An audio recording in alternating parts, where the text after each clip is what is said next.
Posters.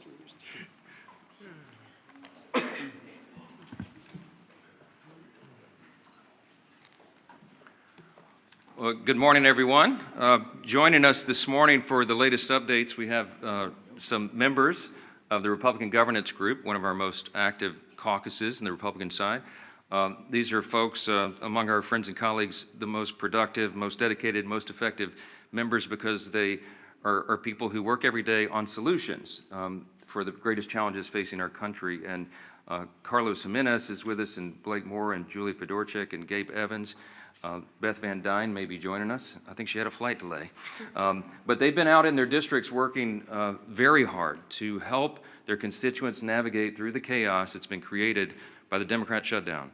And if you're keeping count, this is day 37. 37. It seems unbelievable to us that we've gone this long.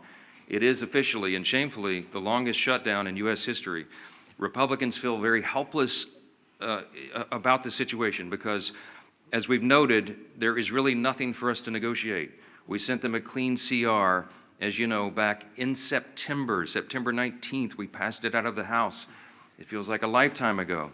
But that was a nonpartisan measure. It was 24 pages in length. It has no Republican priorities on it at all. It was merely the status quo to keep the lights on so that the members of Congress and the Republican and Democrat Party could work together to finish the government funding appropriations process. And the Democrats tried to turn that into a game. Now, we're gonna give you the latest updates on that and where we think this is headed. But I just first want to address in a bit more detail the current state of our politics. It has been very interesting to us to see all the pundits trying to spin the results of the election on Tuesday. I just want to point out some simple facts here, and as usual, I try to be concise and give you the highlights here, but there's some things that we really need to point out. First, there were no surprises on Tuesday night, okay? You had blue states and blue cities that voted blue, to the alarm of no one, to the surprise of no one. That was what was expected. It just so happened that New York and New Jersey and Virginia were the states that were in the national spotlight on Tuesday. If the tables had been turned and if the calendar had been different and you had 3 red states, we'd have an entirely different narrative that you all would be writing about. Don't lose the simple facts. Second, the big headline that everyone is writing about appropriately is that the future of the Democrats was set in New York City. A 34-year-old Marxist is now the leader of the Democratic Party, and it is a very dangerous road for them to go down. I want to say this because a lot's been said about the Mamdani campaign. It is very easy to run and win as a socialist, right? All you do is promise everything to everyone for free. What a great message that is. Boy, that really resonates for people who don't study history. And while you're making all those promises, you hope that they never realize the trap that you're actually setting, the impossibility of fulfilling your fantastical claims and dreams, and the extreme danger and chaos that would result if you ever could. When you run as a socialist, you have to hope that they never understand that this will lead to the inevitable loss of their freedom, their opportunity, and their security, the loss of meritocracy and fairness in society, the loss of colorblindness, and the loss of emphasis on character, and the morality and the personal incentive and the common sense that we rely upon to keep a republic in operation. If you run as a socialist, you run on a big list of false claims, and you promise everything to everyone and you can't deliver, and if you were ever able to deliver, it will be to the great detriment of the very people that you lured in to vote for you. Third fact about the election on Tuesday night is that the Democrats, and you all are not writing about this, and you should be, you're not writing enough about it. The Democrats have now set themselves on a collision course in their own tent. If you look at Spanberger in Virginia and Sherrill in New Jersey, they tried to run as moderate pragmatists. That's how they self-described. But they will be no match for the coming communist wave taking over their party right now. The energy is on the side of the Marxists. Look no further than the top 2 Democrats here in Congress. We've noted this here every day. They had to bend the knee to the socialists. Hakeem Jeffries and Chuck Schumer are both from New York. The top Democrat leader in the House and the top Democrat leader in the Senate, they couldn't get around that. And so Hakeem had to ultimately embrace it. He had to give the full blessing to Mamdani and his agenda, and he co-owns it. And Chuck Schumer flirted with it. He pandered all along. He flirted with that open endorsement till the better end, even though Mamdani is is an activist against Israel and an anti-Semite. Chuck Schumer is the highest-ranked Jewish official in America, and even he couldn't bring himself to disclaim that. And as we've noted here every day, the sole reason for the entire federal government being shut down now, the sole reason for all the American people suffering all this pain and hardship is because of the fear of political retribution from the far-left activists who run the Democrat Party. That is the motivation for the shutdown. It's never been about any policy issue at all. It was only so that they could show a fight and try to show that they're tough to this rising far-left activist base in the party. The old guard has been repudiated, and the radicals are taking over the Democratic Party. We have evidence now every day. Yesterday, Jared Golden announced he would not be running for re-election in the state of Maine. He's a moderate, and he has no place in his party anymore. And then this morning, you saw the headline. Former Speaker Nancy Pelosi has now announced her retirement this morning. That is a very important sign that I hope that you all will delve into. Even the famous San Francisco liberal is not far left enough for the neo-Marxists. We commend her for her services. We all do, everyone who serves in Congress, but there should be a lot written about that. Fourth point I just want to make in the aftermath of Tuesday is that off-year election results in isolated places are never indicative of the upcoming midterm election. Don't read too much into that. You shouldn't. If you do, you're going to miss it. The GOP is in excellent position to win big next year. And when I say I'm bullish about the midterms, we absolutely are, and there's a lot of reasons for that. This is not groundless optimism. It's based on facts. The reason we're in such a great position is because we are united. And while the Democrats engage in their emerging civil war, Republicans are going to continue to work and deliver for all the new voters that we brought into the party last fall in 2024. There was a true demographic shift in that election, as you know. Record number of Hispanic and Latino voters, Black and African American voters, Jewish voters, union workers, urban voters, young people. And while they say that there's this big swell of enthusiasm of young people based on what happened in New York City Tuesday night, I would give to you Exhibit A on our side. Maybe you're not noticing, but the turning point events at college campuses all around the country are setting records for attendance. You have hundreds of thousands of new young people weekly coming into the movement that are enthusiastic, young conservatives who are looking for truth, who believe in America's founding principles, and who want to be engaged. And they will be engaged in next year's midterms. The third reason is we got a very favorable map. You shouldn't miss this either. I was very bullish even before the current redistricting battles began. As we sit here today, there are 13 House Democrats sitting in districts that President Trump won. There's another 21 of them in districts he came within 5 points of winning. There's only 3, conversely, there's only 3 House Republicans sitting in districts that Kamala Harris won. That's a lopsided map. And after redistricting, we think we'll net a few more seats, handful, maybe 6 to 8. We're in very good position to make history and grow this majority. And finally, I'll just leave you with this. The reason we're so enthusiastic about running next year is we have a real record to run on. Mondami and Democrats want to talk about affordability. We love that subject. We love it. Look at the facts. I brought some this morning. It's the Republicans who are working every day to make life more affordable for working families. And it's not a talking point for us. We are delivering.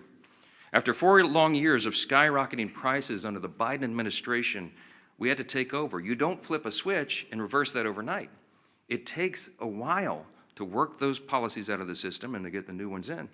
President Trump and Republicans are delivering results for the American people that they can see and feel. To date, we've seen core inflation is nearing its lowest level in 4 years. Gas prices have fallen to a 4-year low. Prices for everyday goods continue to decline, and blue-collar workers are seeing the largest increase in wage growth in nearly 6 decades. That's the result of our policies.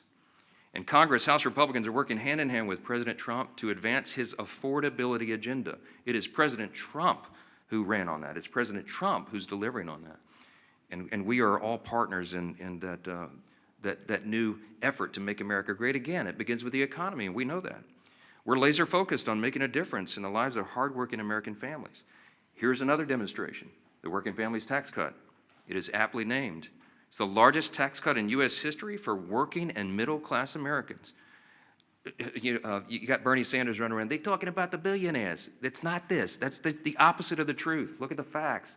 That bill was written for lower and middle class earners, and they are the ones that will feel the positive effects going into next year. We included in that, as you know, no tax on tips, no tax on overtime, real tax relief for seniors. These are the kinds of things that people feel, and they see that we're making good on our promises. We've made historic investments in American energy dominance to drive down the cost of gasoline and groceries. And we're grounding every decision we make in common sense. That's what we restored. That's what we ran on. That's what we're delivering. A return to common sense, not the woke progressive nonsense that they delivered for 4 years, not the spending like drunken sailors that drove cost up for everything with inflation. We're restoring common sense, fiscal responsibility. We're good stewards of taxpayer dollars, and we're refusing to cave right now, today, to the Democrats' wild demand to spend $1.5 trillion in new spending. That is taxpayer dollars, that's your money, that they want to spend to reopen the government. That's their counterproposal. That's why we're not having a negotiation with them. It's ridiculous.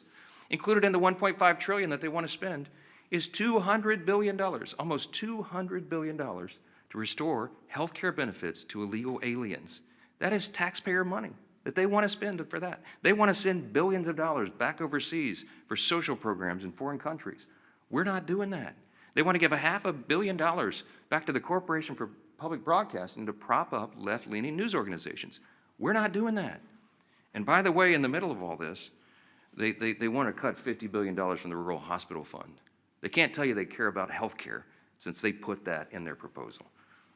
We're grounding every decision in common sense, and Democrats had their chance. When they controlled Washington, look at the history, don't forget it. This was just a year ago. You know what we inherited? They left us with a 40-year high inflation, higher taxes and energy prices, and massive instability around the world. And what did they do in June of this year? This is the most recent history no one can forget. They voted against no tax on tips. They voted against no taxes on Social Security. They voted against a larger child tax credit.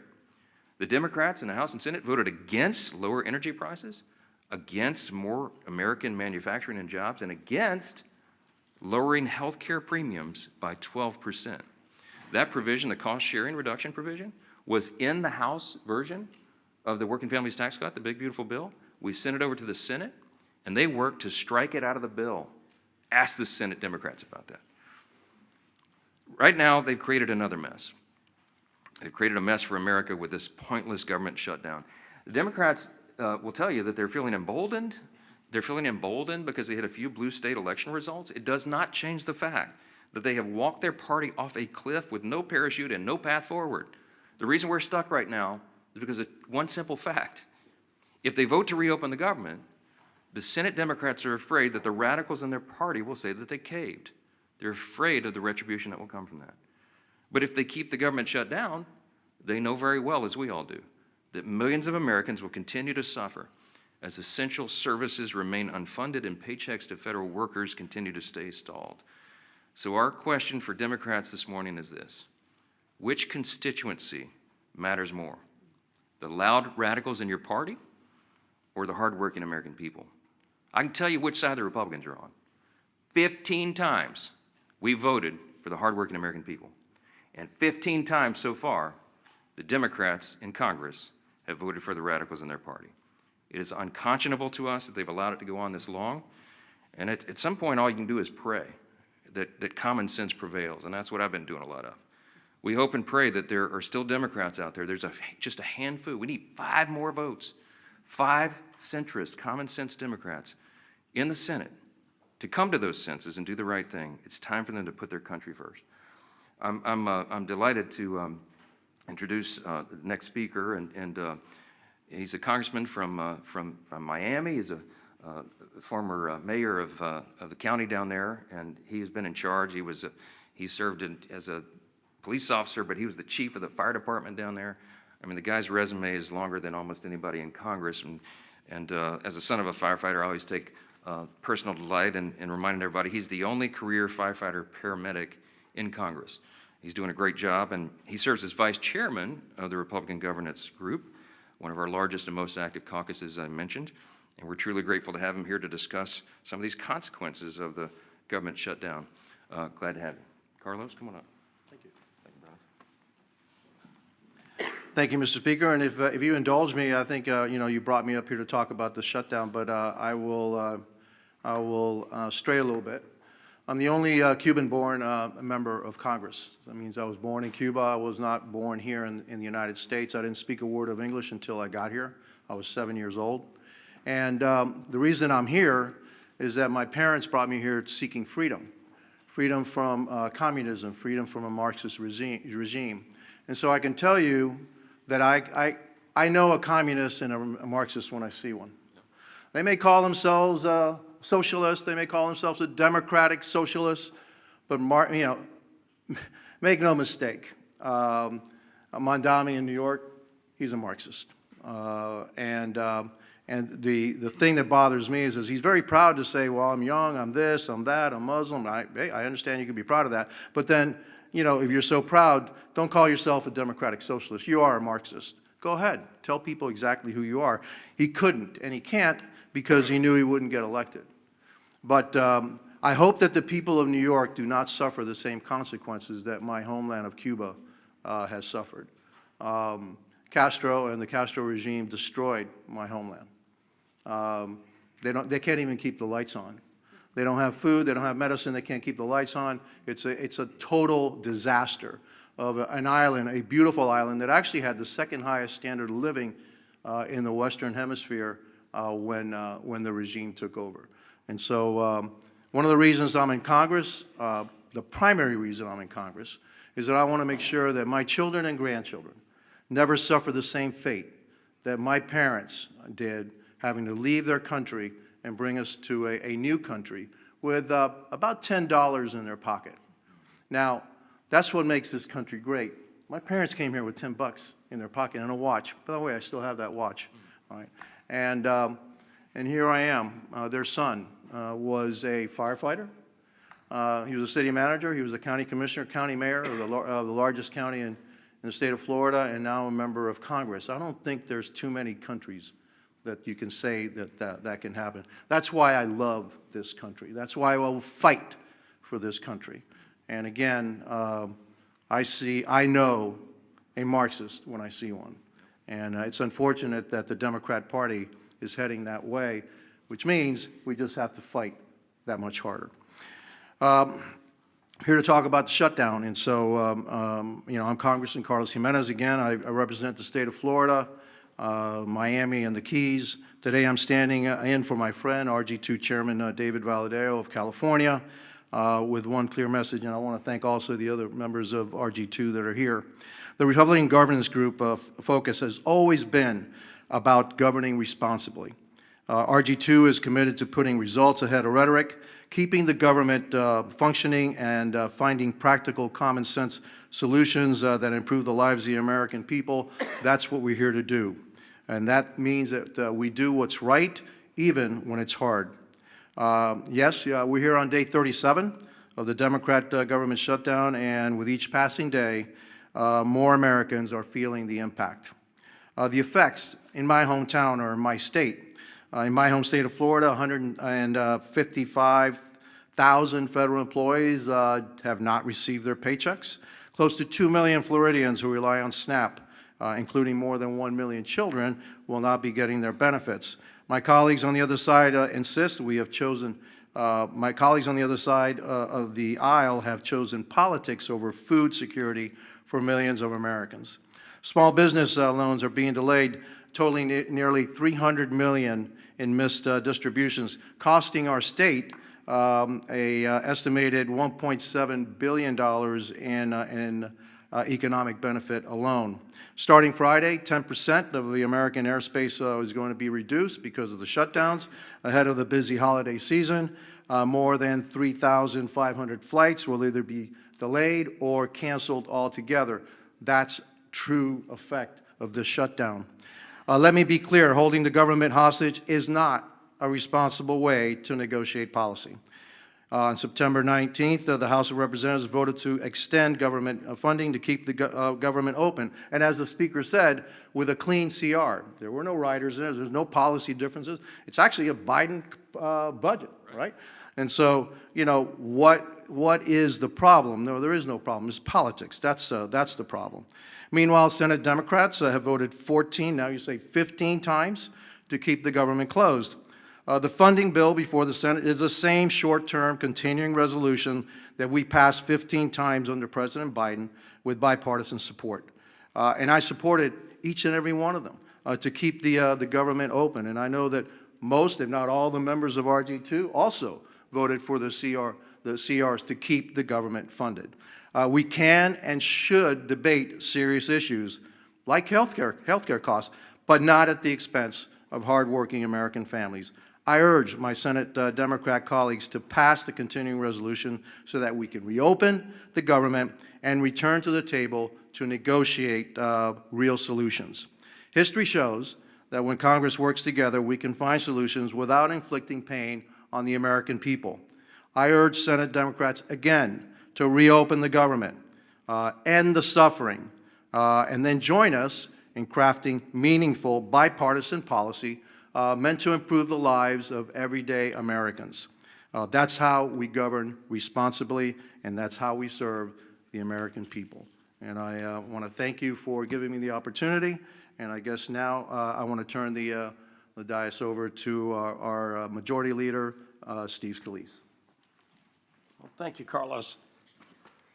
And what an honor it is to follow my dear friend Carlos Jimenez, who really is the epitome of the American dream.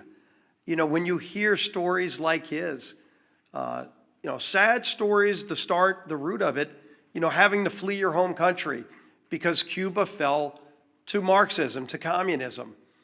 But luckily, for people like Carlos, all around the world, there's one place that they can look to if they want a North Star. If they still believe in freedom, they yearn for that desire, and then it fails in their home country, they can look to the United States because the United States represents freedom all around the world. And how dangerous of a position that is when Marxists from within try to change it here, try to unravel what makes America so great. And as Carlos came to seek that freedom that millions others have as well, like my great-grandparents who came from Italy to seek that same freedom. Ronald Reagan said it best: freedom is only one generation away from extinction if we don't fight to defend it. Those words of Reagan still ring true today because, Carlos, we will continue to fight for freedom. But it's not an empty fight. There are people on the other side here in America that are pushing back, that want to destroy that capitalist free market system. And so when you look at the results of the election, anybody that wants to go celebrate a blue state voting blue, what they're not acknowledging is what happened in a city like New York. It reverberates.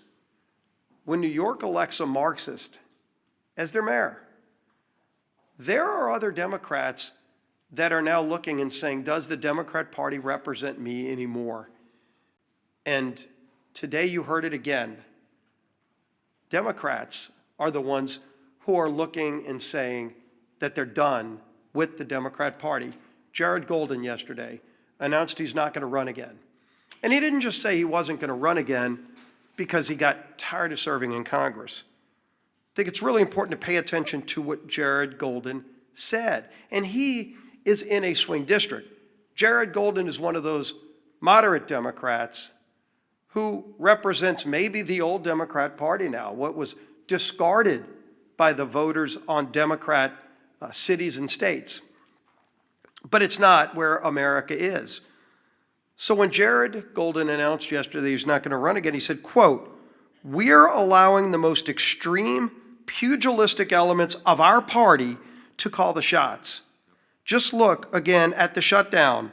For as long as I can remember, we have opposed shutting down the government over policy disputes. We criticized Republicans for taking hostages this way." That was Jared Golden explaining why he's done with being a Democrat in Congress. And when the Democrat Party no longer stands for common sense, for members that do on occasion reach across the aisle. They're going to be relegated to a scrap heap of history, because America is not a socialist nation. While the Democrat Party has turned their leadership structure over to a socialist, it's not where America is. And if they're running people like Jared Golden out of their party, they can go celebrate the results of last night's election. Again, if Alabama held an election also Tuesday, and gee whiz, a Republican governor was elected governor of Alabama, would anybody be writing a story about it? Of course not. So let them go celebrate New Jersey electing a Democrat governor, New York City electing a Democrat. The real concern is that the Cuomo wing of the Democrat Party got destroyed by the Mondami wing of the Democrat Party. And if they want to call that a victory, good luck. Something tells me they're not going to be sending Mondami to swing districts around America. He's not going to Maine. Let Mondami go to Maine for that now open seat in Congress, a 50-50 district. Will they be sending Mondami to those kind of swing districts? Colorado, where somebody like Gabe Evans represents, is Mondami going to be going there? Because that's where their party is now headed. And they chose that. But America is not embracing that form of socialism. We know what you get from socialism. You get the promises of free everything. But Americans know innately there's no such thing as a free lunch. All you end up with, the results, are the hollow promises and the failures that come with those promises, because you know you get what you pay for. And somebody else is going to have to pay for that free thing. And a lot of those rich people they love denouncing are leaving. Many have already left. So even when they go raise taxes even more, with the highest rates you can imagine, who's going to pay those higher rates? It's not going to be the millionaires and billionaires. Many of them have already left. It's going to be hardworking families in New York City. Good news for you, you might be making $100,000 a year. By the way, a police officer married to a school teacher makes more than that in New York City. They're going to be the quote-unquote rich who get the higher taxes and the free buses and the grocery stores that are run by the government with empty shelves and expired food. That's what they're going to get. But the rest of America is not going to have it. So while Democrats keep the government shut down, and they brag about it, I mean, you heard Senator Murphy yesterday, quote, "I think we're in an enormously strong position right now." Strong position? What's so strong about taking food out of the mouths of 42 American families? What is strong about that, Senator? Sure, you can vote again today to keep the government shut down, but there's nothing strong about denying food to people who are low income and who can't afford it. That's a weak place to be. But that's what they're bragging about. When, as we saw, the transportation secretary yesterday said 10% of flights are going to have to be cut back because we don't have enough air traffic controllers, because Democrats chose not to pay them. And so people are getting ready to go travel to see their family, hopefully, for Thanksgiving. But they're not going to be able to get that flight. They're going to have to leave a day or two earlier to drive. Maybe they won't be able to fly. But don't worry, some Democrat senator thinks he's in a stronger position because he's now leveraged Americans as pawns in some game. That's what they think this is. It's disgusting. And the American people are catching on. And so while Democrats applaud socialism being the new wave of their party, the few common sense Democrats left in their party are leaving, running for the exits. Well, you might be able to leave New York City and go to Florida or Texas or somewhere else, but if they destroy America, there's nowhere else to go. That's why we're going to fight for freedom every single day, and their approach to Marxism, socialism, whatever you want to call it, will not prevail in America. Our whip, Tom Emmer.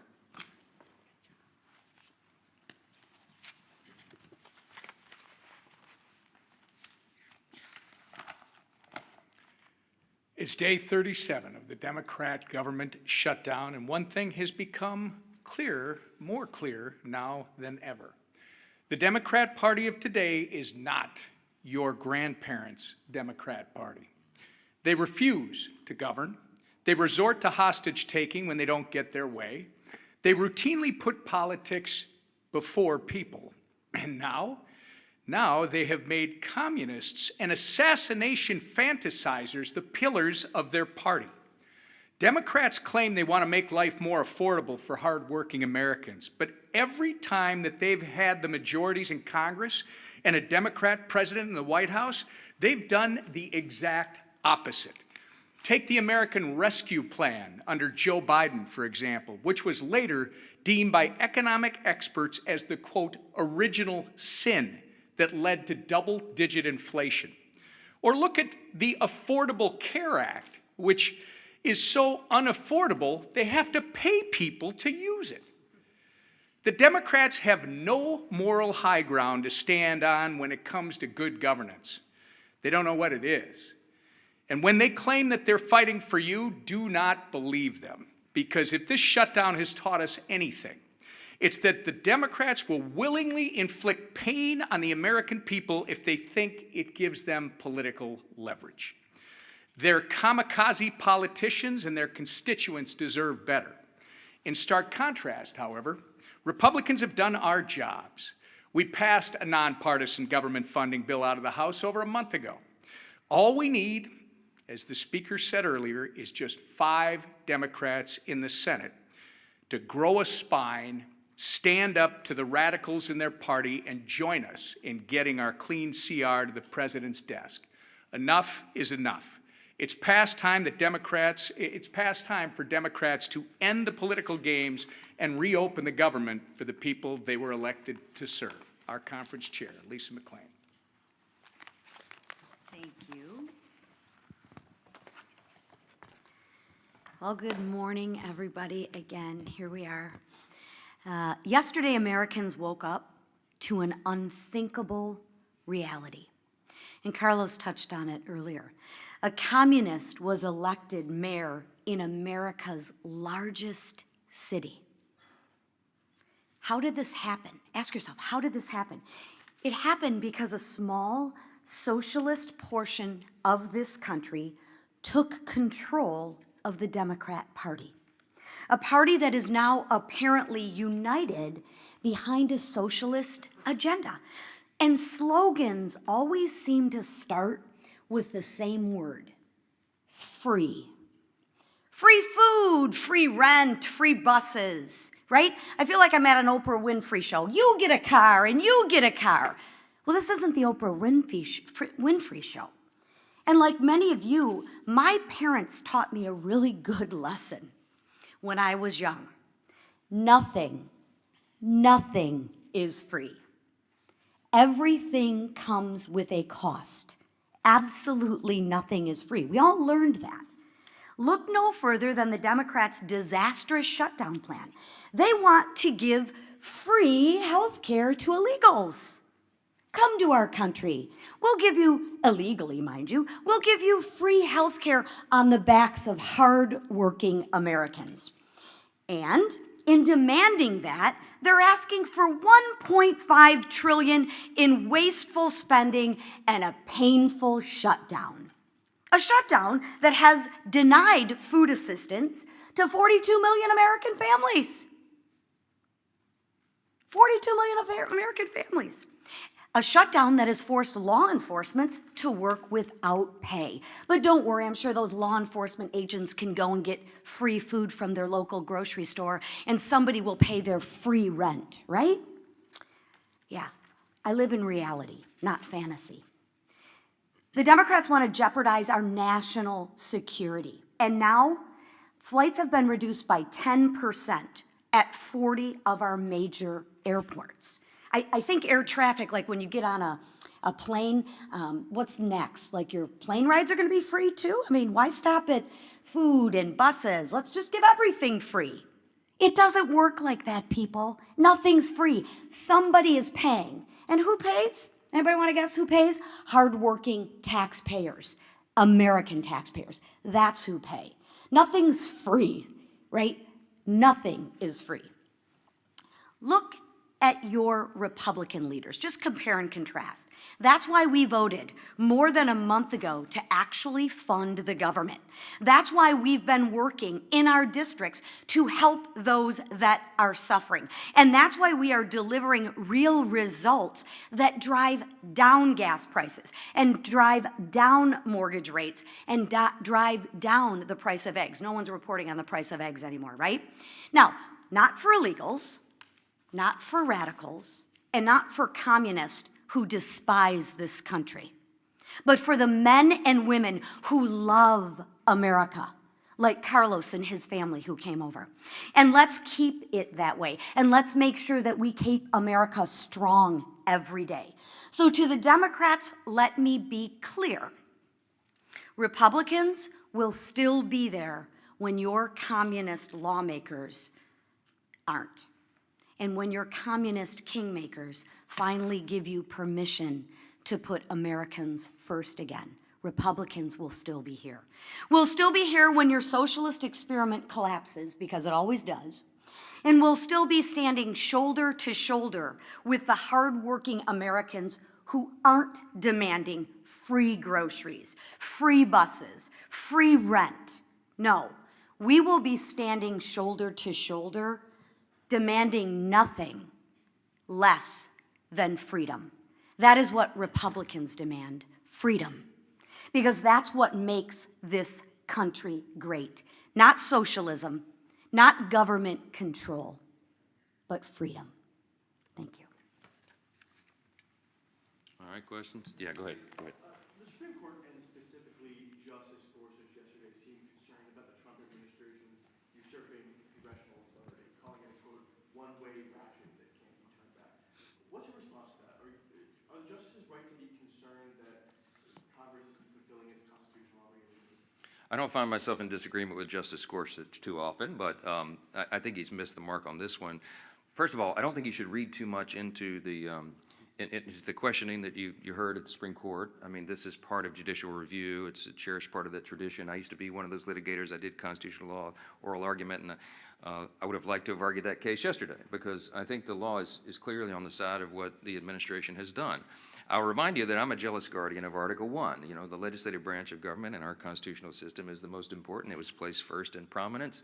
And that's true. And while Congress has a role to play in tariffs and related trade and economic policy, the executive branch does as well. And I think the president has used that well within the bounds of what he's allowed to do, because he's addressing what was truly a crisis for the country. The trade disparity had gone on for decades. It was creating a real imbalance, and it was adversely affecting American people and consumers.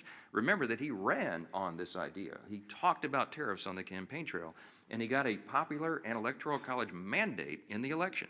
So this is not some surprise. He's fulfilling the promise that he was elected to fulfill, in a literal sense. So I think the court has to give deference to that. I think the court has to recognize the executive is doing what they're doing. He's using tariffs to create leverage in our trade strategy, and it is yielding great results for the American people. And heaven forbid if it were reversed, because it would create chaos, which is one of the questions I think Justice Barrett asked, my old friend from Louisiana. I mean, that was an important question, because it would set back all of the strategy and the trade agreements and a lot of the things that have been accomplished for the people. So in summary, I would say, don't read too much into the questions. This is how the process works. I'm sure the court will look at this very carefully and deliberately, as they do, and I expect that we'll have a majority of the court that says that this administration is doing what they have the legal authority to do. If I felt like the executive branch had overstepped its bounds on trade or on the tariffs or something, I would have stepped in. I mean, that's my job as the Speaker of the House over the legislative branch. I would have done it in my own way, to be candid. I would have gone to the president privately and said, hey, sir, enough. I think you're overstepped the bounds. Let's try to figure that out. I wouldn't have publicly had a big spat with him, because it wouldn't have been necessary. But that conversation didn't happen, because I believe that what he's done is well within the bounds. And so we'll see what the court does. Yes? Thanks, Mr. Speaker. Leader Thune has said on a number of occasions that in exchange for reopening the government, he will promise Democrats a vote on ACA subsidies by a date certain. Will you do the same in the House? He promised it a long time ago, and he was rebuffed. I mean, that's not what this is about. I mean, they've demonstrated over and over and over. Somebody said this is the Seinfeld shutdown. It's about nothing. If you brought in 100 Senate and House Democrats right now and said, what is it about? They wouldn't even give you the same answer. They don't even know. They filed a counter proposal that's $1.5 trillion in new spending with all the crazy abuses that I listed earlier today. That's still sitting out there. That's the counter proposal. Then they tried to say it was about health care. That was never the issue for the September 30th fiscal cliff. That was always a December issue. We always knew, everybody in the building knew, we were going to have to wrestle through that and come to a consensus on a solution on the COVID-era Obamacare subsidies in October, November, December. And ironically, they're eating up all the clock where that would have been done. It's not about any of this. It's about politics, as we explained earlier. They are more afraid of the radical activists who are running the Democratic Party right now than they are of starving families, having families go hungry and having federal workers go without paychecks. That's just a simple fact. So yes, Leader Thune has been over backwards. He's offered them a vote. You know what they told him in response? No, we need you to guarantee the outcome of that vote. Well, that's ridiculous. That can't be done. The House is funded from the Senate. Will you assure the House members that they'll get a vote, House Democrats, that they'll get a vote on ACA subsidies by a date certain? No, because we did our job, and I'm not part of the negotiation. The House did its job on September 19th. I'm not promising anybody anything. I'm going to let this process play out. I'll tell you what they wanted.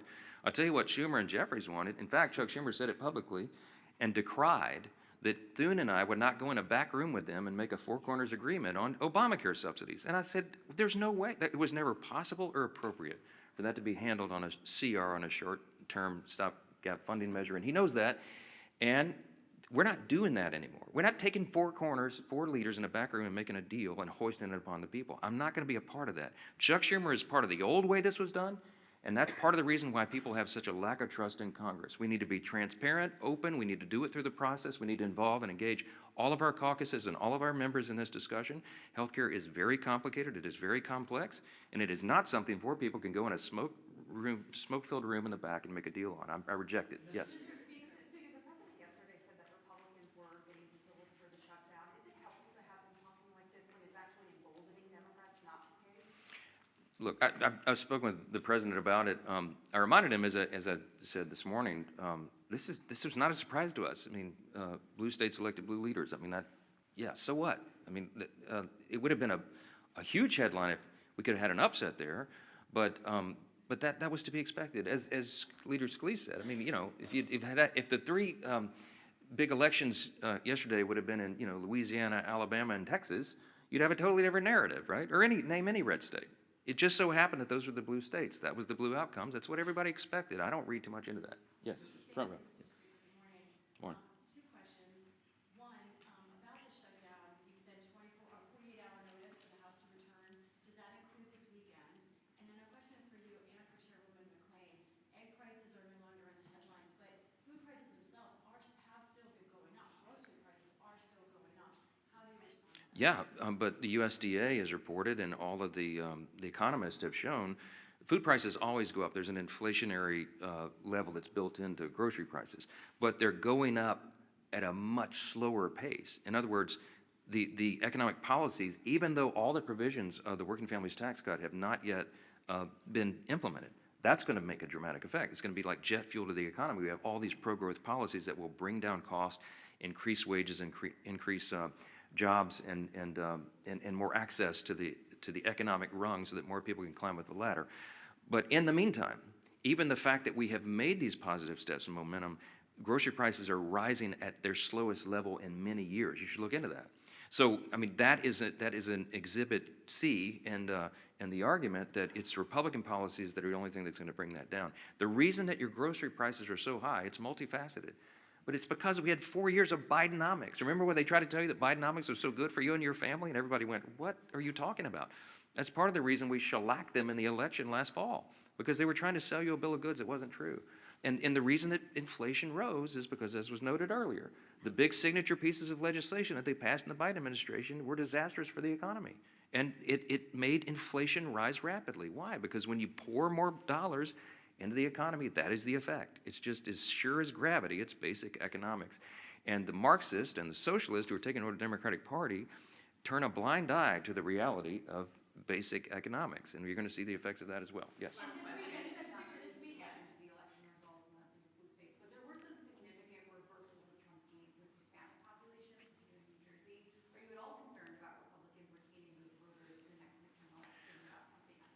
No, I do believe that the demographic shift that we were able to see and experience in the 2024 election will hold. I believe that large numbers of those new voters and these demographics that have not traditionally been with the Republican Party are with us. I will point you to the study that the Democrats themselves paid for that came out, a week or so ago, and they had, I think, hundreds of thousands of respondents to these polls.